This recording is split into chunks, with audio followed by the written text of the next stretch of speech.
Bonjour Habib, Bonjour Patricia. je te remercie d'avoir bien voulu accepter mon invitation à participer à cette vidéo sur le dialogue interculturel, puisque tu es un spécialiste dans la matière, tu es enseignant-chercheur en islamologie et tu as créé une association qui s'appelle Association Plurielle. Alors, est-ce que tout d'abord tu peux nous présenter, nous raconter l'histoire de cette association? Oui, d'abord je te remercie pour l'invitation. Oui, en effet, je suis le président de l'association Dialogue au pluriel et il s'agit d'une association culturelle qui essaye de créer des espaces de dialogue entre les différentes cultures en se fondant sur les valeurs humanistes surtout. Donc, c'est une association en fait basée à Paris et à Versailles et en fait, on organise des conférences, des débats, des concours de poésie, des concours d'écriture de romans. On organise également des concerts de musique. Donc, en fait, tout ce qui a trait à la culture. Voilà. Donc, on essaye d'organiser à Paris des événements culturels, des événements culturels. Oui, ben, c'est très important parce que, bon, surtout maintenant, à l'époque actuelle, bon, on parle du dialogue culturel depuis déjà pas mal de temps. Tout le monde en parle, mais en fait, on ne fait qu'en parler. Donc, c'est très important aujourd'hui de faire cette vidéo parce que le dialogue interculturel est important dans toutes les sphères de la vie en général, qu'elle soit économique, sociale, on va pas parler de politique, on n'en fait pas, mais religieuse, enfin tout ce qui a trait à créer des liens, tout ce qui est favorable pour créer des liens entre les êtres humains. Donc, je pense que la première chose à faire, la première chose à faire, pardon. Tu l'as si bien dit, enfin, j'ai oublié de souligner quelque chose d'important. En fait, c'est une association culturelle et apolitique. Donc, je dis bien apolitique. Voilà. C'est très important parce que nous, on parle d'humanisme, voire même d'universalité. Donc, on ne peut pas parler dans ces cas-là de politique. Et de toute façon, ce n'est pas l'intérêt du sujet. Donc, tout d'abord, afin que les personnes qui nous écoutent comprennent bien ce que c'est qu'un dialogue culturel avant de passer aux différentes explications concernant l'importance et les mises en œuvre de ce dialogue culturel. Et je pense qu'il faut tout d'abord essayer de le définir de manière simple. Qu'est-ce que le dialogue interculturel? Oui, oui, tout à fait. D'abord, à mon avis, il faut définir le mot dialogue. Il est intéressant de revenir à la racine du mot dialogue. Le mot dialogue est d'origine grecque. Voilà, il est composé d'un radical et d'un préfixe. Le préfixe est dia. Dia signifie entre ou au travers ou alors donc log, le radical signifie logos. Le logos, c'est la raison, c'est la rationalité, c'est le verbe, c'est la parole, c'est le discours, mais le discours rationnel. Donc, en fait, le sens littéral du dialogue, il est censé être un échange ou une conversation entre deux ou plusieurs personnes, mais cet échange, il faut qu'il soit avec discernement, il faut qu'il soit argumenté. Voilà, d'où le logos.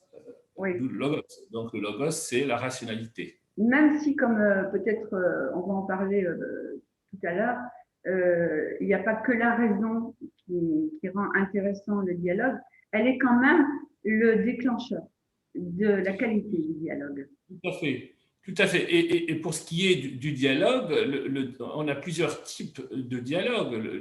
Il y a le dialogue dans la vie courante, il y a le dialogue dans la vie culturelle, il y a le dialogue dans la vie religieuse, il y a le dialogue dans la vie économique.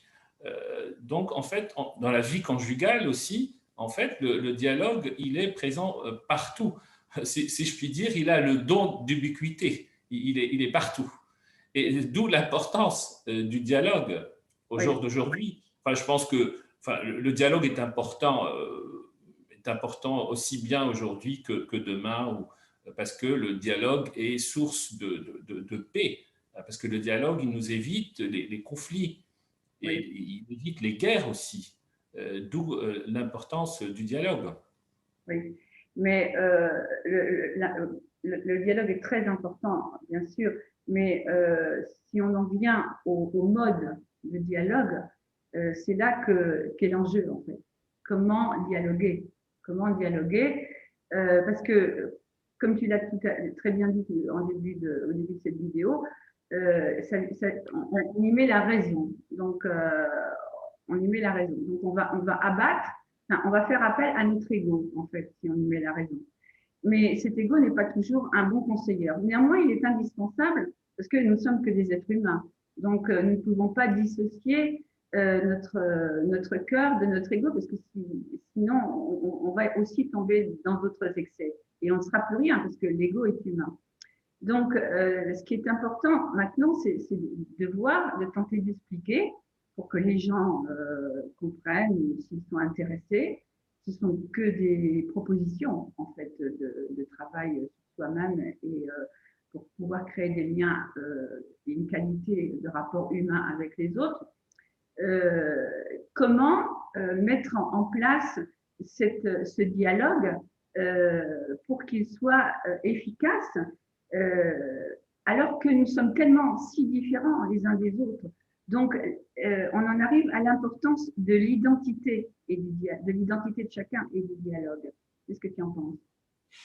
Oui, en effet, la question du rapport entre l'identité et le dialogue, c'est très important de l'aborder parce que on sait qu'on a deux types d'identité. Il y a une identité individuelle, donc qui concerne l'individu, la personne, et l'identité collective, c'est-à-dire un groupe. Voilà. Donc, une personne, par exemple, il a sa propre identité. Par exemple, le nom, le prénom, le sexe, et puis sa façon de penser aussi. Donc, tout ça fait partie de l'identité individuelle. Alors, tu as aussi l'identité du groupe, donc collective. Par exemple, un groupe d'Indiens ou un groupe d'Américains qui partagent les mêmes valeurs et la même culture.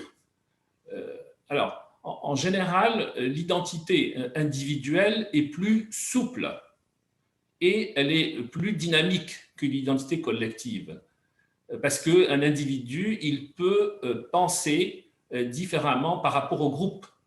Par exemple, si vous prenez l'exemple d'un groupe d'Algériens, par exemple, qui partagent les mêmes valeurs, il se pourrait que parmi ce groupe, il y aurait une personne qui a une expérience différente par rapport à ce groupe, donc il développe sa propre identité, c'est-à-dire sa façon de voir les choses, sa vision des choses, elle est différente par rapport au groupe.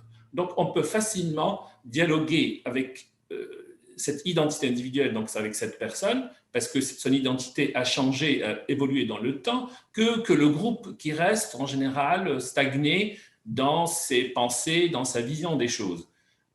Cela étant dit, le dialogue, en général, il passe par les identités individuelles au détriment des identités collectives, parce que l'approche traditionnelle du dialogue interculturel, notamment ici en Europe, on fait appel à des groupes ou à des représentants de groupes, par exemple représentants des musulmans, représentants des chrétiens, catholiques, et on essaye de les faire dialoguer. Ça n'a pas marché, parce que les groupes sont dans leur optique de vérité, Et ils ne peuvent pas faire une concession là-dessus. Alors qu'un individu, un musulman, il peut réfléchir différemment parce qu'il a sa propre expérience par rapport au groupe et il peut dialoguer avec d'autres cultures parce que ça, justement, son identité est souple et dynamique. Oui, tout à fait. De toute façon, il est clair que le dialogue ne peut se faire avec une personne ou quelques personnes en tout cas, parce que dès que l'être humain se trouve en groupe, il fait un petit peu abstraction de son identité, je veux dire, de ce qu'il souhaite réellement. Parce qu'il a l'impression d'être protégé par le groupe et donc il se sent très fort. Et il ne se remet absolument pas en cause. Donc il suit par facilité, un peu par lâcheté, il suit l'ensemble du groupe, par peur aussi. Parce que le dialogue, on va le voir, est un moyen de combattre ses peurs, c'est-à-dire d'affronter ce qui peut-être nous dérange, ce à quoi on n'est pas habitué, qui pourrait risquer de remettre en cause nos certitudes les plus profondes, hein, ou du moins de commencer à faire germer l'idée que nos certitudes ne sont pas la vérité. Donc, il est certain que c'est plus simple déjà de le faire avec une personne parce que les idées seront échangées, seront plus claires et moins chaotiques. Mais il y a un autre, même à ce niveau-là, il va y avoir un autre élément qui, à mon point de vue, est très important et qui pourrait empêcher le dialogue de prendre son essor et d'apporter tout le bien qu'il peut apporter entre les individus. Je pense que c'est l'imaginaire, pas l'imagination, mais l'imaginaire. Oui, oui, tout à fait. Oui, tout à fait. L'imaginaire est une question aussi importante que l'identité dans la question du dialogue. L'imaginaire est un concept sociologique, psychologique. L'imaginaire, c'est quoi? L'imaginaire, c'est une image qu'on construit, par exemple, au sujet de quelque chose ou de quelqu'un. En général, cette image, elle est décalée de la réalité. Et donc, c'est une pure construction mentale, imagée, décalée de la réalité. Par exemple, lorsque l'auteur américain Huntington, quand il a sorti son livre Le clash des civilisations, moi personnellement je m'inscris en faux par rapport à cette thèse parce qu'il ne s'agit pas de clash de civilisation, il s'agit de clash entre les imaginaires et les ignorances. Parce que justement les stéréotypes, les idées reçues, les préjugés, les idées préconçues, en fait, sont générées par l'imaginaire, par l'ignorance. Parce que parfois, on parle d'une culture qu'on ignore complètement. Et c'est là où l'imaginaire intervient. C'est-à-dire que l'ignorance est nourrie par l'imaginaire. Et c'est ça qui crée le choc, en fait. Donc, il faut déconstruire. Donc, notre travail consiste à déconstruire tout ce discours fondé sur l'imaginaire. Voilà, et pour avancer. Oui, mais comment le déconstruire? Oui, déconstruire en essayant d'étudier les cultures d'une façon réaliste et anthropologique, c'est-à-dire d'une façon réelle, pas d'une façon imaginaire, parce que certaines personnes, par exemple, qui n'ont jamais voyagé dans les pays africains, ils parlent de l'Afrique, mais sans connaître la réalité sociale, économique de l'Afrique. Donc, on ne peut pas parler d'une société qu'on ne connaît pas. Et c'est ça, en fait, l'anthropologie culturelle. C'est-à-dire que pour déconstruire les imaginaires, les images fondées sur l'imaginaire, ben, il faut partir de la réalité des sociétés pour les connaître vraiment. Oui. Et c'est Je comme ça pense aussi qu'on peut. je pense aussi qu'il y a une chose très importante qui doit être envisagée quand on a envie de découvrir l'autre, c'est de dire je vais poser mes bagages culturels, mes bagages. On ne va pas parler de tradition parce que moi, quand j'emploie ce mot-là, je parle de la tradition ancienne, on en est bien loin à l'époque actuelle. Mais on doit poser nos bagages. On doit essayer d'annuler en nous tous nos préjugés, en fait. Parce qu'on vient avec des idées, on vient avec une manière de penser. Même si on s'est renseigné, même si on a essayé de comprendre la personne, la culture le mode de vie de la personne, le mode de pensée de la personne qu'on va rencontrer, c'est pas simple. Je pense qu'il n'y a que l'expérience qui va petit à petit nous donner des éléments qui soient, disons, intéressants. Mais donc, je pense que la première chose à faire, c'est de poser ses bagages et de dire, voilà, je suis à l'écoute de l'autre. Qu'est-ce qu'il va pouvoir, euh, comment va-t-il m'aborder, pourquoi m'aborde-t-il de cette façon, essayer de le comprendre, essayer de l'écouter tout simplement, sans penser à ce que nous, on ferait à sa place, à ce que nous, on penserait à sa place, sans juger l'autre. Essayer de ne pas juger l'autre et de l'écouter. Qu'est-ce que tu en penses? Est-ce que ça pourrait, selon toi, être une méthode pour commencer à dialoguer? Oui, tout à fait, tout à fait. Il faut faire l'effort d'aller vers l'autre pour le comprendre et essayer d'avoir de l'empathie. Parce qu'en général, les discours de la haine, les discours de la haine prônés par certains partis d'extrême droite, que ce soit en Europe ou en Asie ou en Afrique, en fait, c'est des discours qui sont fondés sur l'imaginaire aussi. Oui, Euh, mais de toute façon, il va falloir. On en revient à l'ego. Il ne faut pas penser que celui qui arrive, celui qui va arriver dans un endroit inconnu ou peu connu, soit. Il faut cesser de se dire on est les meilleurs. Non, on est rien. On est simplement, oui, oui, tout à on est fait. simplement différent dans la matière, en surface. Mais au fond de nous-mêmes, on est tous pareils. Donc, le but, c'est d'aller vers le cœur de l'autre personne. Et je le dis même dans les affaires, parce que, et surtout peut-être dans les affaires, parce que gagner de l'argent, faire des bons coups, etc., euh, oui, c'est des affaires. Mais on ne créera rien de durable en agissant ainsi. Donc, mettons notre ego de côté. Il n'y a pas de meilleur. Il y a des personnes différentes, tout aussi intéressantes, et avec qui on peut dialoguer ou pas. Voilà. Il y a des personnes qui vont être ouvertes au dialogue et d'autres qui vont être fermées. Mais ça, c'est la vie. C'est comme ça. On ne rencontre pas toujours les gens avec qui on a des atomes crochus. Donc, dans ces cas-là, changeons de direction et essayons de chercher avec la voix du cœur. Voilà.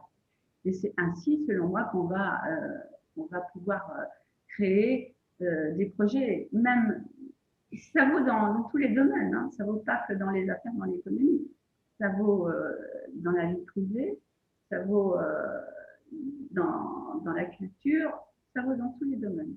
Il y a quelque chose qui est intéressant dans tous les domaines. Donc déjà, on ne peut pas parler de supprimer l'ego, mais disons que remettons-le à sa place et ouvrons. D'ailleurs, j'aimerais souligner une autre question parce qu'on a parlé du dialogue interculturel, mais il y a aussi le dialogue interreligieux. Oui, Dans la question du dialogue oui, interreligieux, j'allais y venir. oui, il y a toujours le problème de la vérité religieuse, c'est-à-dire qu'il y a toujours une sorte de rivalité de régime, de vérité religieuse entre les différentes traditions religieuses monothéistes, entre judaïsme, christianisme et islam.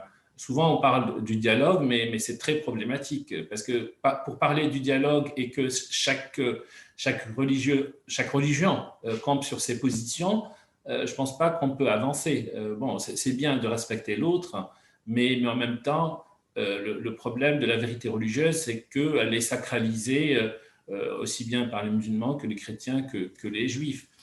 Donc, justement, pour sortir, et c'est ça qui génère la violence, en fait, parce qu'il y a un rapport direct entre le sacré et la violence. D'ailleurs, l'anthropologue français René Girard, il a montré comment il y a ce rapport entre le sacré et la violence. Et il y a l'islamologue algérien aussi, Mohamed Harkoun, qui a parlé de triangle anthropologique entre le sacré, la violence et la vérité religieuse. Donc, il faut apprendre dans les écoles, hein, il faut enseigner aux enfants comment cette vérité est construite. C'est-à-dire que la vérité religieuse est construite par des hommes. Une vérité religieuse, elle ne tombe pas du ciel. C'est-à-dire que Au jour d'aujourd'hui, par exemple, nous avons dans l'histoire du christianisme, nous avons le catholicisme, nous avons l'orthodoxie, nous avons le protestantisme. En islam, pareil, nous avons pas mal de branches aussi politico-religieuses telles que chiisme, sunnisme, ibadisme et d'autres courants de pensée. Dans le judaïsme aussi, c'est pareil. Dans le bouddhisme aussi, c'est pareil. Donc, à l'époque des prophètes, les prophètes n'ont jamais rien écrit, en fait. C'est-à-dire que les pensées religieuses ou les doctrines sont codifiées que 2, 3, 4 siècles plus tard et dans un autre contexte. Donc, ce qui fait que la doctrine, elle est élaborée dans un contexte, elle est élaborée par les disciples ou les disciples des prophètes dans un contexte de conflit, de guerre. Donc, ce qui fait que cette vérité religieuse, qui est les doctrines en général, sont le fruit d'un travail collectif de groupes humains. Donc, ce qui fait qu'il faut historiciser, si je puis dire, cette vérité religieuse pour la déconstruire, justement, et pouvoir dialoguer. Parce que si on ne déconstruit pas cette vérité religieuse, ça pour passer d'une vérité divine à une vérité humaine, je pense qu'on pourra avancer et trouver des espaces de dialogue entre les différentes confessions religieuses. Oui, tout à fait. C'est très intéressant ce que tu dis. Il y a beaucoup de travail à faire. Le chemin est long. Oui, mais justement, pour finir, peut-être pour finir notre entretien, justement, tout à l'heure, on a parlé du dialogue interculturel, religieux, économique, dialogue avec. Il y a non seulement ce dialogue externe, entre guillemets, mais il y a le dialogue interne aussi. Le dialogue interne, c'est-à-dire entre le moi et le soi, entre le je, entre l'ego et le soi. C'est-à-dire qu'il faut apprendre aussi à nos enfants ce dialogue interne, parce que celui qui réussit ce dialogue interne entre l'ego, donc le je, et le soi, et ça lui permet d'évoluer, de se transformer et d'avoir de l'empathie pour l'autre. Parce que cette transformation interne aussi facilite le dialogue externe ou culturel. Parce que celui qui fait en général ce travail, il a plus d'empathie et plus humaniste envers l'autre. Oui. Mais qu'est-ce que tu entends par le soi pour qu'on soit bien clair vis-à-vis des personnes qui vont écouter cette vidéo? Personnellement, je pense que bon, le moi, c'est, comme l'a dit quelqu'un, je pense que c'est Thierry Janssen, qui est de nationalité belge, et qui a dit que le moi, c'est-à-dire en anglais le self avec le petit s, c'est l'ego, évidemment, et le soi avec le grand S, en fait, c'est notre âme. Oui, donc, tout à fait, c'est l'essence, oui. C'est l'essence. Oui. Donc, oui. dans un dialogue, à partir du moment où l'ego intervient dans un dialogue, attention, l'ego n'est pas inutile parce qu'il peut nous mettre, il peut nous avertir de certains dangers, parce que l'ego, c'est la peur, en fait. Hein, c'est notre peur. Oui. C'est le contraire de l'amour, l'ego. C'est la peur. Donc, c'est sûr que quand on va dialoguer avec quelqu'un qui nous est complètement étranger, même si on ne le reconnaît pas, au fond de nous-mêmes, il y a certainement des peurs de rencontrer l'autre, de faire face à une nouvelle vision de la vie. Donc, il faut absolument mettre un petit peu de côté cet ego pour justement, et c'est ce qu'on disait tout à l'heure, donner la meilleure partie de nous-mêmes, c'est-à-dire la partie du cœur, de l'essence même de l'être humain. Donc, le chemin va être long parce que il y a beaucoup de gens qui pensent que en faisant des actes bons, en étant gentil, ça suffit. Non, c'est pas ça le soi. Le soi, c'est plutôt, dis-moi si tu n'es pas d'accord avec moi ou si je me trompe, ce serait plutôt justement être conscient au fond de soi-même euh, de cette partie, je dirais quasiment divine, qui fait que nous nous ouvrons complètement à l'autre et que nous ne le jugeons pas. Oui, tout à fait. tout à fait. Oui, et justement, j'ai parlé tout à l'heure des questions, de la question de vérité religieuse, par exemple. C'est vrai, comme tu l'as si bien dit tout à l'heure, il y a toutes les religions, en fait, c'est-à-dire il y a cet approfondissement spirituel dans les religions. Mais le problème, c'est qu'au jour d'aujourd'hui, on ne met pas l'accent sur cet aspect-là. On met l'accent sur l'aspect rituel de la religion, sur la vérité, mais pas sur l'approfondissement spirituel, comme tu viens de le décrire, pour vivre une expérience humaine du divin. Et Oui, ça, c'est très important. Voilà, c'est vrai que cet aspect-là, il est très négligé en général dans toutes les religions, au profit du rituel. Et ça, c'est très problématique, effectivement.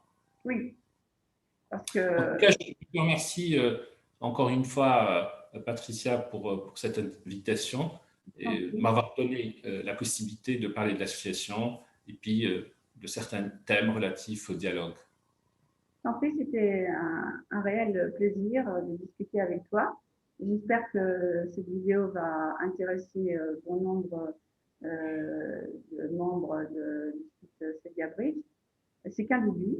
Espérons que ce sera suivi par tant d'autres vidéos euh, qui auront pour base le discours que l'on vient de tenir, mais naturellement qui seront divers, parce que nous aurons des interviews avec, enfin, des discussions plutôt, des entretiens avec des personnes qui sont dans la culture, dans l'économie, dans les pays africains, dans les pays européens. On va essayer justement de créer ce dialogue interculturel pour vivre mieux et développer un monde meilleur, on va dire, sans être trop utopistes. Voilà, je te remercie beaucoup, Habib. À bientôt. Merci, merci Patricia.